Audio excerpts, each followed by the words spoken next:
Assembly ఎన్నికల ముందు ఇచ్చిన హామీలను అమలు చేస్తున్నాము. ఎన్నికల కోడ్ రాకపోతే మరికొన్ని అమలు చేసే వాళ్ళమని ఏఐసీసీ చీఫ్ మల్లికార్జున ఖర్గే అన్నారు. నేడు తెలంగాణకు విచ్చేసిన మల్లికార్జున ఖర్గేకు సీఎం రేవంత్ రెడ్డి ఘన స్వాగతం పలికారు.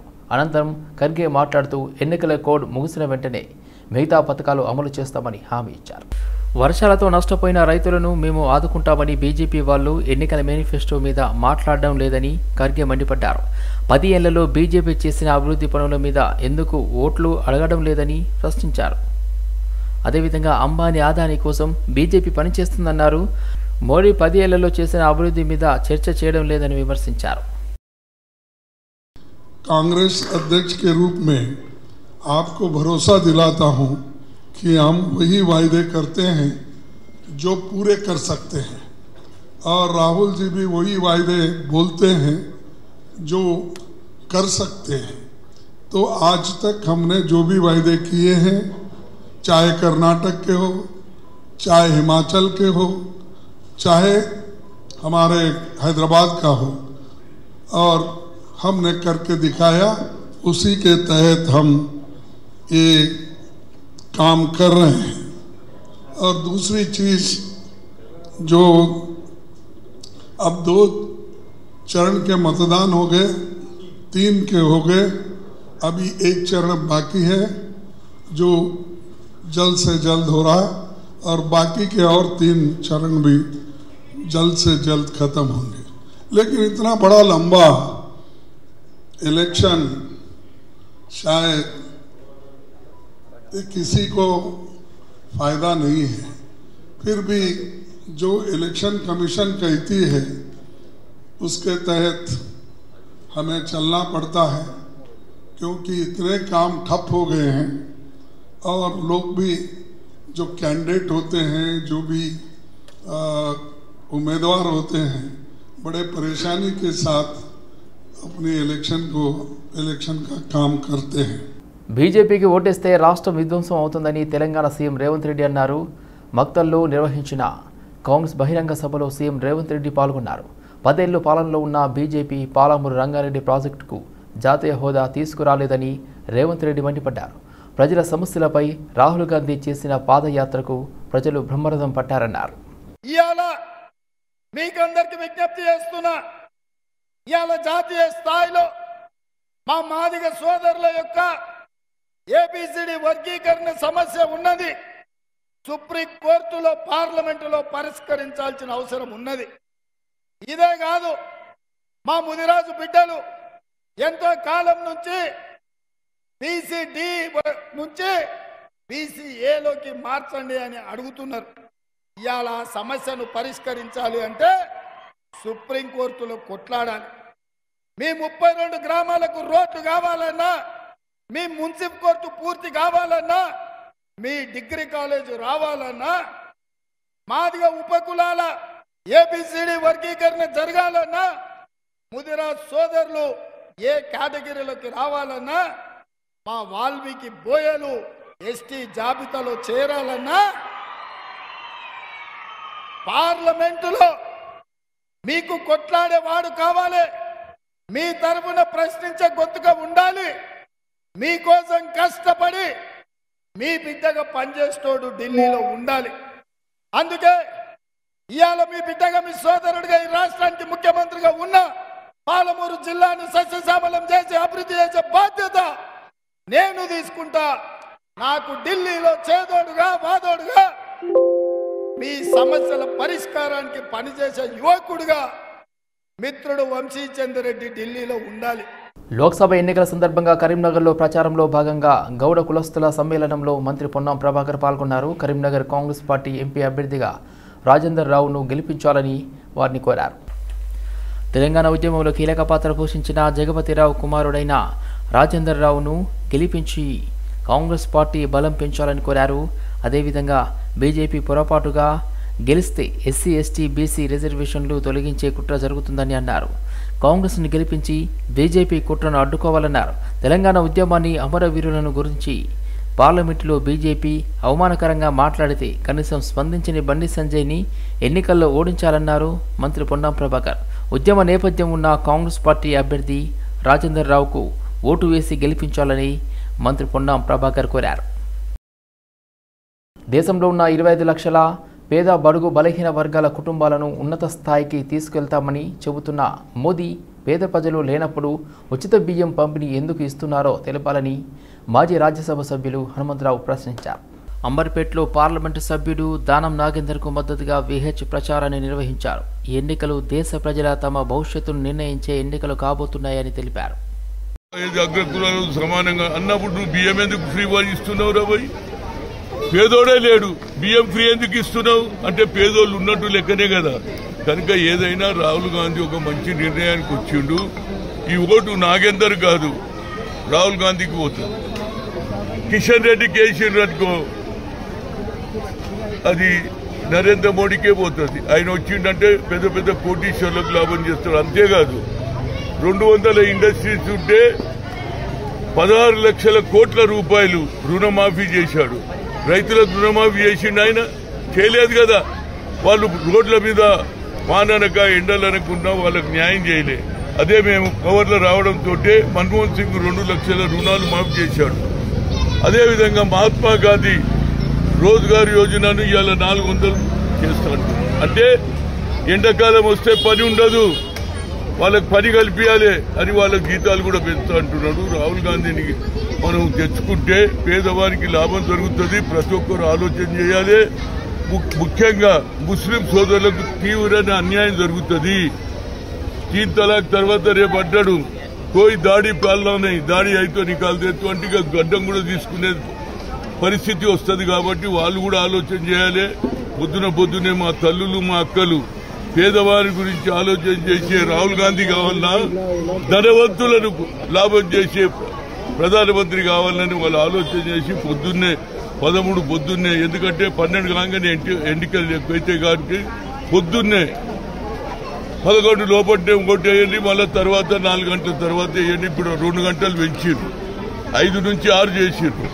కనుక మీరు కూడా ఈ ఆరోగ్యం బాగుండాలంటే పొద్దున్నే లేవండి, ఫస్ట్ పోయి లైన్లో నిలవండి. మోదీ గ్యారంటీ అంటేనే అభివృద్ధికి గ్యారంటీ అని ప్రధాని నరేంద్ర మోదీ అన్నారు. నారాయణపేట జిల్లాలో జరిగిన బహిరంగ సభలో ప్రధాని నరేంద్ర మోదీ కాంగ్రెస్ పై విమర్శలు చేశారు. साथियों, कांग्रेस के शहजादे चुनाव से पहले मोहब्बत की दुकान लेकर निकले थे, लेकिन चुनाव आते ही मोहब्बत की दुकान का बोर्ड उतर गया है. शहजादे अब समाज में जहर घोलने में जुट गए हैं. टुकड़े टुकड़े गैंग को कंधा देने वाले देश के टुकड़े करने की बात कर रहे हैं.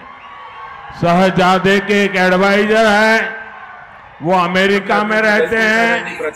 उन्होंने कहा है कि दक्षिण भारत के लोग अफ्रीकन है, उन्हें तेलंगाना के लोग अफ्रीकन लगते हैं. जानते हैं क्यों? क्योंकि उन्होंने आपकी चमड़ी का रंग पसंद नहीं आता.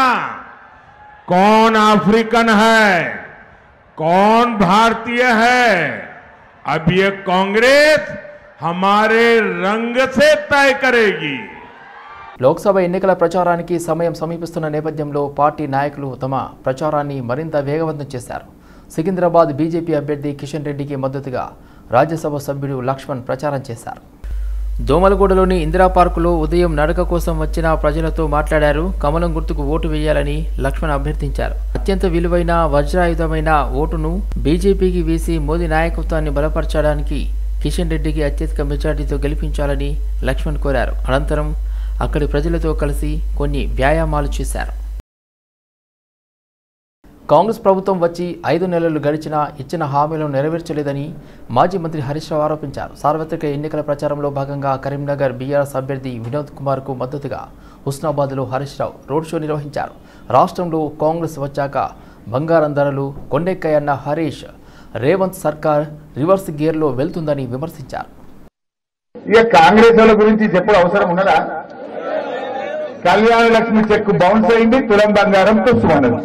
నిన్న సాయంత్రం కూడా 6 గంటలకు సరూర్ నగర్ లో ఎల్బీ నగర్ స్టేడియంలో కూలర్లు పెట్టి ఫ్యాన్ వేసి కుర్చీలు పెడితే రాహుల్ గాంధీ మీటింగ్ కు 30,000 కుర్చీలు పెడితే 3,000 మంది రాలేదు. అంటే ఏమర్థమైంది? రేవంత్ రెడ్డి నిలిపుట్టు పోయి రోడ్డు మీద దండం పెట్టిన లోపల రాని బతిలాడుకున్నాడు. రాహుల్ గాంధీ మీద ఇద్దరు బతిలాడుకున్నాడు. అయినా ఎవరు లోపలికి పోలేదు. రాహుల్ గాంధీ ఏం చేయాలో అర్థం కాక గంట కూర్చున్నాడు బస్సులో. కూర్చొని ఎవరు వచ్చినట్లేడని ఆయన 5 నిమిషాలు మాట్లాడి దాచిగా. అంటే దాంతోనే అర్థమైపోయింది కాంగ్రెస్ అంతా తుస్సు అంటుంది. ఎందుకంటే నీ 6 గ్యారెంటీలు తుస్సుమన్నాయి కదా, ఒక్కటన్ని ఇచ్చినట్లే. ఏమన్నాడు? మొన్న ఎలక్షన్లల్లా మీ దగ్గరికి వచ్చి మీ పొన్నం ప్రభాకర్ మీ చేతులలో పెట్టుకున్నాడు. రాగానే 2,500 ఇస్తాడు అక్క జనాలకు. ఏమైనా ప్రభాకర్ అన్నా 2,500 అంటే చేతులు ఆడుతుంది. అరే మొన్ననే వచ్చిన అదే సన్నాయి నొప్పులు నొప్పుతుంది. అప్పుడేమన్నాడు? ఇక రాగానే మళ్ళీ 2,500 అన్నాడు. వచ్చిన 5 చెల్లెవాళ్ళ కన్నా ఇవాళ మా చెల్లెళ్ళకి ఒకటే చెప్తున్నా, ఎవరైనా కాంగ్రెస్ వచ్చి నువ్వు నీ ఓటు అడిగితే ఇప్పుడు 5 నెలలు నిండి 6 నెలలు పడ్డది. 5 నెలల పైసలు రావద్దా చెల్లెలకు? 5 నెలలు ఇంటూ 2,500 అంటే 12,500 రూపాయలు. కాంగ్రెస్ ఎవరైనా ఓటు అడిగితే బిడ్డ 12,500 అది పెట్టిన తర్వాతనే ఓటు అడుగుమని చెప్పాలి.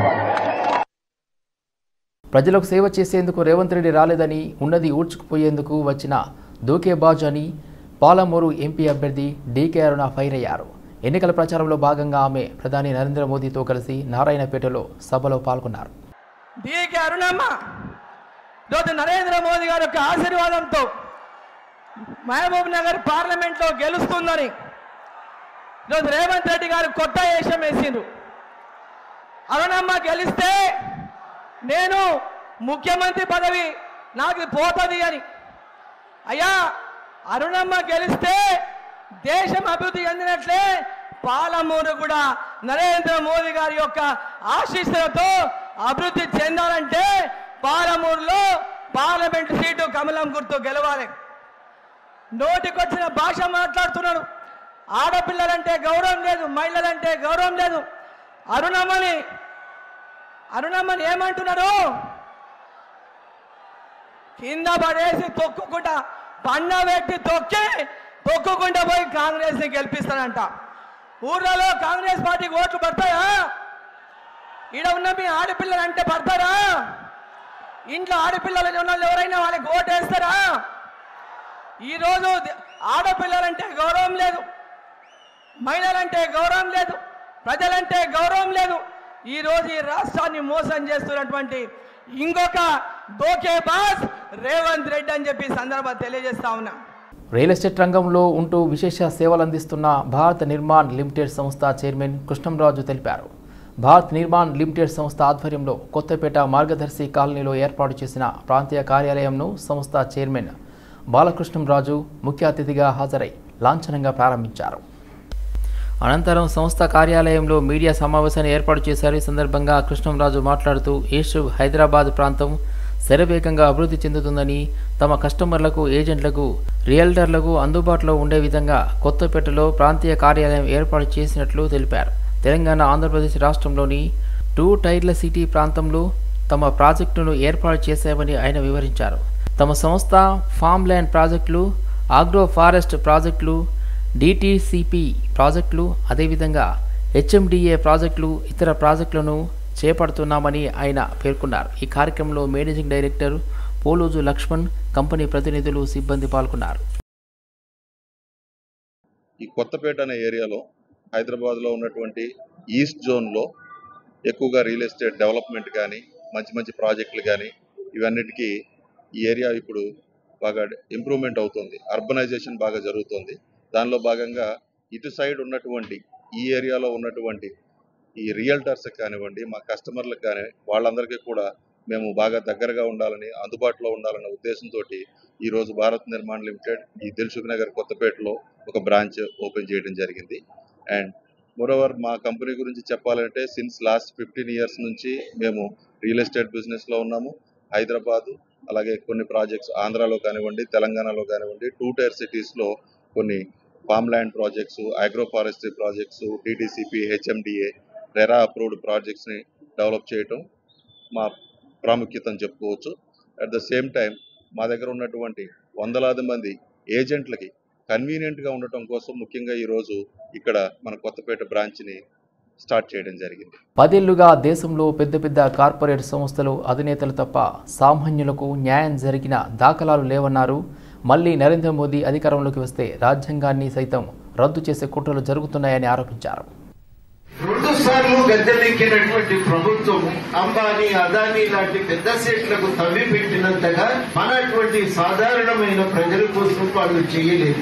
GST పన్ను మామూలు వస్తువుల మీద అన్నింటి మీద వేసి, నేత కార్మికులు బట్టనేస్తే దాని మీద కూడా GST. మీరు పాలు పొట్లంలో నింపి అమ్మితే దాని మీద కూడా 5% GST. పాలు మరగబెట్టి తోడేసి పొట్లంలో నింపి అమ్మితే దాని మీద కూడా GST. అల్లం ఎల్లిగడ్డ నూరి ముద్దను పొట్లంలో నింపి అమ్ముకుంటే దాని మీద కూడా ట్యాక్స్.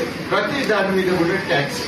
అంబానీ ఆస్తి 1.5 లక్షల కోట్ల నుంచి 7.5 లక్షల కోట్లకు పెరిగింది. ప్రజలకు దక్కుతున్న ఆదాయం మాత్రం పెరగట్లేదు. రానున్న పార్లమెంట్ ఎన్నికల్లో ప్రతి ఒక్కరూ తమ ఓటు హక్కును వినియోగించుకోవాలని రాచకొండ రన్నర్స్ అధ్యక్షుడు ప్రభాకర్ కోరారు. బోడుపల్, ఫిర్జాదిగూడ జంట municipal corporation vote for run కార్యక్రమం నిర్వహించారు. గ్రామాలలో ఓటు శాతం పెరుగుతుంది, కానీ పట్టణ ప్రాంతాల్లో ఓటు శాతం తగ్గిపోతుంది. కాబట్టి రాజ్యాంగం కల్పించిన ఓటు హక్కును ప్రతి ఒక్కరూ ఉపయోగించుకుని దేశ అభివృద్ధిలో పాల్పంచుకోవాలని పిలుపునిచ్చారు. ఎన్నికల రోజును హాలిడేగా భావించకుండా ఓటు హక్కును వినియోగించుకోవాలన్నారు. ఈ కార్యక్రమానికి సహకరించిన ఆర్గనైజ్ శంకర్ గౌడ్, శేఖర్ ప్రతి ఒక్కరికి ప్రత్యేక ధన్యవాదాలు తెలియజేశారు. అతి ముఖ్యమైన కారణం ఈ రోజుల్లో చదువుకున్న వాళ్ళే ఓటు వేయకపోవడం కారణం. గ్రామాలలో చూస్తే చదువుకోని వాళ్ళు ఓటు శాతం ఎక్కువ ఉంటుంది. ఎస్పెషల్లీ మన పట్టణ నాగరికతలో పట్టణాలలో ఎక్కువ ఓటు శాతం తక్కువ ఉంటుంది.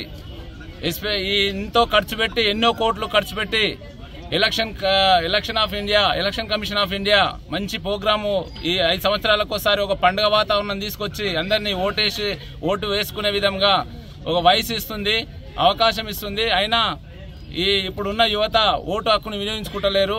ఆ ఉద్దేశంతో ఈ రన్ ఫర్ ఇండియా అనేది ఒకటి కండక్ట్ చేయాలని మా గౌరవనీయులు శేఖర్ అన్న గారు ఒక ఆలోచన తెస్తే దాన్ని మేము ఆలోచించి దానికి స్పాన్సర్స్ అయినటువంటి మన సతీష్ అన్న గారు, మహేందరు, సీను, మరి శ్యామ్ సుందర్ గారు వీరందరూ ముందుకొచ్చి, ఈ వెంకట్రావు గారు వీరందరూ ఈ కార్యక్రమానికి ముందుకొచ్చి మనం ఇలాంటి కార్యక్రమం చేయాలనే ఉద్దేశంతో ముందుకొచ్చారు.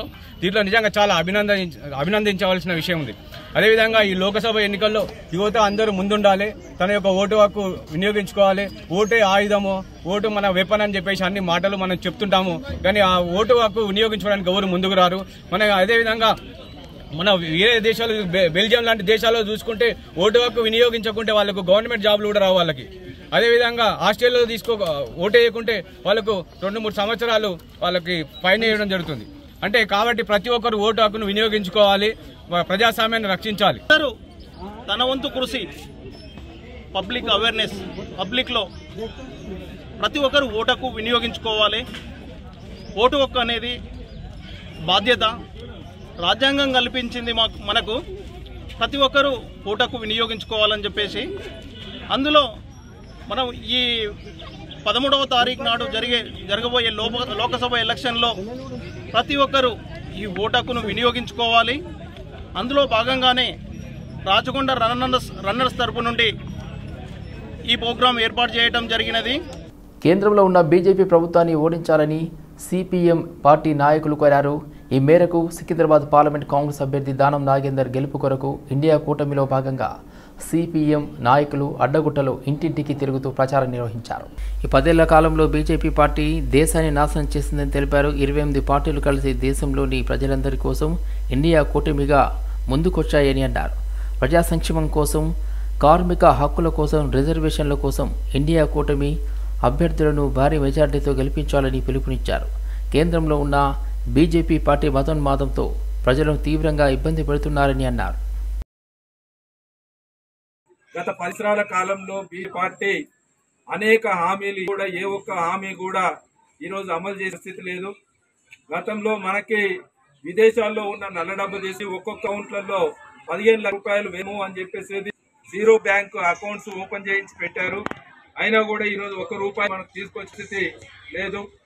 అట్లాగే గ్యాస్ సిలిండర్ కు సంబంధించిన తగ్గిస్తామని గతంలో ₹400 ఉన్న సిలిండర్ ఇప్పుడు 1300 స్థితి ఉన్నది. పెట్రోల్ ధరలు, డీజిల్ ధరలు, ఇట్లా అనేక ధరలు కూడా ఈ రోజు పెరుగుతున్నది. కానీ ఈ ప్రచారంలో ఎక్కడ కూడా రావట్లేదు, చర్చట్లేదు, ఉద్యోగాలకు సంబంధించిన విషయం రావట్లేదు. అన్ని కూడా సైడ్ ట్రాక్ పట్టించేసి రోజు ముస్లిం అనే కొట్లాట, హిందూ అనే కొట్లాట, ఇట్లా రోజు ఇరవై నుంచి మరొకరి అధికారికి రావాలి అని ప్రయత్నిస్తుంది. సిక్కింలో ఉన్న ప్రజలందరూ ఏం పడుతున్నారు వాళ్లకు తగ్గి విషయాలు ముందుకు తీసుకోవాలి. ఆనం నాగేందర్ చేయి గుర్తు పోటీసి గెలిపించాలి అని చెప్పేసి సందర్భంగా కోరుతా ఉన్నాం. వైపుకే కాకుండా ఇంకొక వైపు ఏంది అని అంటే కార్మికులకు సంబంధించింది కూడా ఇప్పుడు 8 గంటల దినం ఈ రద్దు చేసేసి 12 గంటల పని వచ్చే పని కనిపిస్తుంది. ఉద్యోగస్తులు ఈ పనిలో పనిచేసిన ఇప్పుడంటే అప్పుడు తొలిదాన్ని ఈ రోజు తీసుకు భారత రాజ్యాంగాన్ని ఈ రోజు రద్దు చేస్తామంటూ, అట్లాగే అయితే ఎస్సీ, ఎస్టీ, బీసీలకు, మైనార్టీలకు ఈ రోజు రిజర్వేషన్స్ ఉన్నాయో ఆ రిజర్వేషన్స్ ఈ రోజు తొలగించని చెప్పేసి ఈ రోజు బీజేపీ ప్రయత్నిస్తుంది. రాష్ట్రపతి చేతుల మీదుగా పద్మభూషణ్ పురస్కారాన్ని అందుకున్న మెగాస్టార్ హైదరాబాద్ చేరుకున్నారు. బేగంపేట్ ఎయిర్పోర్ట్లో ఆయనకు అభిమానులు ఘన స్వాగతం పలికారు. ఈ సందర్భంగా మెగాస్టార్ కీలక వ్యాఖ్యలు చేశారు. తాను రాజకీయాలకు అతీతంగా ఉన్నానన్న చిరంజీవి పిఠాపురం వెళ్తున్నాననే ప్రచారంలో వాస్తవం లేదని తెలిపారు. భారతరత్నకు ఎన్టీఆర్ అర్హుడని పేర్కొన్న ఆయన కూటమి ప్రభుత్వం వస్తే ఆ దిశగా ఆలోచించాలని సూచించారు. ఈ కళా సేవకి కేంద్ర ప్రభుత్వం గుర్తించి ఈ పద్మ విభూషణ్ అవార్డు ఇవ్వడం నిజంగా చాలా ఆనందంగా, సంతోషంగా ఉంది. భారత ప్రభుత్వానికి దానికి వెనకుండి ఈ అవార్డు రావడానికి కారణభూతులైన ప్రతి ఒక్కరికి నా హృదయపూర్వక ధన్యవాదాలు తెలియజేస్తున్నాను.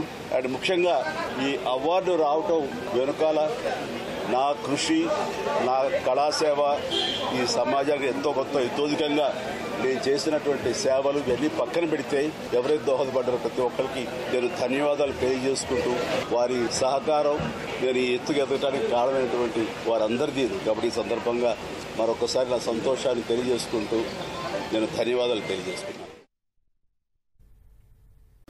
దేశం ధర్మం అని మాట్లాడే బీజేపీ గత 10 ఏళ్లుగా హిందువులకు చేసింది ఏమీ లేదని ఆర్యవైశ్య సంఘం కార్పొరేషన్ చైర్మన్ కాల్వ సుజాత మండిపడ్డారు.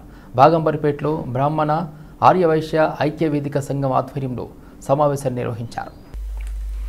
గతంలో రాజశేఖర రెడ్డి ముఖ్యమంత్రిగా ఉన్న సమయంలో ఆర్థిక మంత్రి రోషయ్య సహకారంతో ఎండోమెంట్లో ఉన్నటువంటి వాసవి కన్యకా పరమేశ్వరి దేవాలయంను మా ఆర్యవైశ్యులకు అప్పగించారు. ఒక్కసారి ప్రతి ఆర్యవైశ్యులు ఈ విషయాన్ని ఆలోచించాలని, అత్యధికంగా జీఎస్టీ కట్టే వాళ్లము తామేనని, గత బీఆర్ఎస్ ప్రభుత్వంలో ఆర్యవైశ్య కార్పొరేషన్ కొరకు ఎన్నో ఉద్యమాలు చేసినప్పటికీ సాధ్యం కాని కార్పొరేషన్ కాంగ్రెస్ ప్రభుత్వం రాగానే సాధ్యమైందన్నారు. ఇక్కడి ప్రాంత ప్రజలు ఆలోచించి కాంగ్రెస్ పార్టీ పార్లమెంట్ అభ్యర్థి అయిన దానం నాగేందర్ను అత్యధిక మెజార్టీతో గెలిపించాలని కోరారు. కోసం అని మాట్లాడిన వాళ్ళు 70% ఉన్నటువంటి హిందువులకి ఏం చేసిరో ఒకసారి చెప్పాలి. నిజంగానే మీకు దేశ ప్రజల మీద, హిందువుల మీద అంత భక్తి ఉంటే ముఖ్యంగా ఈ రోజు సికింద్రాబాద్ పార్లమెంటు నియోజకవర్గ అభ్యర్థి అయినటువంటి కిషన్ రెడ్డి గారు తెలంగాణలో అంతేకాకుండా సౌత్ ఇండియాలో ఉన్నటువంటి ఏకైక ఒక మంత్రి, కేంద్ర మంత్రి. మరి సౌత్ ఇండియాకి ఏం చేసినావో చేయలేదో దేవుడెరుగు గాని ఈ పార్లమెంట్ కి నీవేం అభివృద్ధి చేసినావు మేము రాష్ట్ర వ్యాప్తంగా కూడా అడుగుతలేం. ఈ పార్లమెంటు నియోజకవర్గాలలో ఉన్నటువంటి మా హిందువుల కోసం, ఈ నియోజకవర్గం అభివృద్ధి కోసం ఏం చేసినావో ఒకసారి చెప్పాలి. ఏనాడైనా ధర పెరిగిందని పెట్రోల్ కోసం కొట్లాడి కేంద్రం దగ్గర మా విషయం నువ్వు తీసుకొని వెళ్ళి ఒక మెమోరాండం ఇచ్చినవా? ఈరోజు నిత్యావసరాల సరుకుల ధరలు పెరిగినాయి. 80% మంది ఉన్న హిందువులు కష్టపడుతుండ్రు, నష్టానికి గురవుతుండ్రు, సంపాదించిన సంపద కన్నా ఎక్కువగా అప్పుల పాలవుతున్నారని ఏనాడైనా మా రిప్రజెంటేషన్ ఇచ్చినవా కేంద్ర ప్రభుత్వానికి? అంతేకాకుండా మరి నిధులు, ప్రత్యేకమైనటువంటి నిధులు, అర్బన్ డెవలప్మెంట్ నిధులు ఏవన్నా తీసుకొని వచ్చి ఈ పార్లమెంట్ కి అభివృద్ధి చేసినావు. నేను ఇంకా నేనేం అడగట్లేదు, రాష్ట్రం అడగట్లేదు, దేశం అడగట్లేదు, సౌత్ ఇండియా గురించి అడగట్లేదు, కేవలం నీ పార్లమెంట్ కి ఏమన్నా అభివృద్ధి చేసినావా అని అడుగుతున్నా. ఈ నెల 13వ తేదీన లోక్సభ ఎన్నికల నేపథ్యంలో టీఎస్ఆర్టీసీ ప్రత్యేక బస్సులు నడపనుంది. హైదరాబాద్ నగరం నుండి వివిధ జిల్లాలకు, పట్టణాలకు 2000 ప్రత్యేక బస్సులు నడపాలని ఆర్టీసీ నిర్ణయించింది.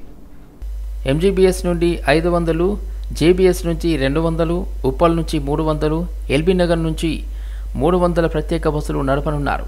ఇక నేడు రేపు ఎల్లుండి నడిచే 450 బస్సుల్లో రిజర్వేషన్లు పూర్తయ్యాయి. ప్రయాణికుల రద్దీ మేరకు బస్సులను నడపనున్నట్లుగా టీఎస్ఆర్టీసీ స్పష్టం చేసింది. దీంతో సొంత ఊరిలో ఓటు వేసేందుకు వెళ్లే ప్రజలకు ఆర్టీసీ కొంత ఊరట కల్పించింది. ఫోన్ ట్యాపింగ్ కేసులో ప్రధాన నిందితుడు ప్రభాకర్ రావు, మరో నిందితుడు శ్రవణ్ కుమార్కు నాంపల్లి కోర్టు నాన్ బెయిలబుల్ వారెంట్ను జారీ చేసింది. ఈ వారెంట్తో పంచాకుట్ట పోలీసులు, సిబిఐ, సిఐడి దర్యాప్తు సంస్థల ద్వారా అమెరికాలో ఉన్న ప్రభాకర్ రావు, శ్రవణ్ కుమార్లకు రెడ్ కార్నర్ నోటీసులు జారీ చేయనున్నారు. ఈ అరెస్టు వారెంట్కు సంబంధించి పోలీసులు సిఆర్పిసి సెక్షన్ 73 కింద పిటిషన్ వేసి ఎస్ఐబి మాజీ చీఫ్ ప్రభాకర్ రావు కేసులో ప్రధాన నిందితుడని ఇప్పటి వరకు అరెస్ట్ అయిన పోలీసు అధికారులు రాధాకిషన్ రావు, భుజంగరావు, తిరుపతన్న, ప్రణీత్ రావుల కుట్ర వెనుకాల మొత్తం ప్రభాకర్ రావు ఉన్నాడని వాదించింది. అంతేకాకుండా ఎస్ఐబి కార్యాలయంలో ఆధారాలు, సాక్ష్యాలను ధ్వంసం చేసి మాయం చేశారని కోర్టుకు తెలిపింది. అరెస్టు సందర్భంగా నిందితులు వెల్లడించిన విషయాలను కోర్టుకు పోలీసులు వివరించారు. వారు చేసిన కుట్ర వ్యక్తిగత భద్రతతో పాటు రాష్ట్ర భద్రతకు తీవ్ర విఘాతం కలిగించేలా ఉన్నాయని వెల్లడించారు. అదేవిధంగా దశాబ్దాల పాటు సేకరించిన మావోయిస్టు అసాంఘిక శక్తుల సమాచారం మొత్తం నాశనమైందని పోలీసులు ప్రాథమిక ఆధారాలతో కోర్టులో తమ వాదనను వినిపించారు. మరోవైపు ప్రభాకర్ రావు కూడా తన న్యాయవాది ద్వారా అఫిడవిట్ దాఖలు చేశారు. దీంతో ఫోన్ ట్యాపింగ్ కేసులో ప్రభాకర్ రావు అరెస్ట్ తప్పదని స్పష్టమైంది.